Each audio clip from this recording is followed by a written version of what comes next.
ರಾಷ್ಟ್ರ ಮಹಾರಾಷ್ಟ್ರ ರಾಣಿ ಐಗಿರಿ ನಂದಿನಿ, ಛತ್ರಪತಿಗೆ ಖಡ್ಗವನಿತ್ತ ದುರ್ಗಾ ಭವಾನಿ. ರಾಷ್ಟ್ರ ಮಹಾರಾಷ್ಟ್ರ ರಾಣಿ ಐಗಿರಿ ನಂದಿನಿ, ಛತ್ರಪತಿಗೆ ಖಡ್ಗವನಿತ್ತ ದುರ್ಗಾ ಭವಾನಿ.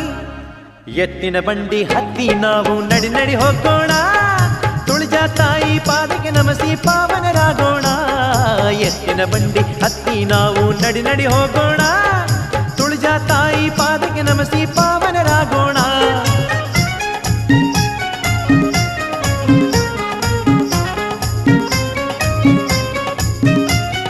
ವಾಣಿ ಭವಿಷ್ಯವಾಣಿ ವರ ಚಿಂತಾಮಣಿ, ಬೇಡಿದ ವರಗಳ ನೀಡಲಿರುವ ಅಂಬ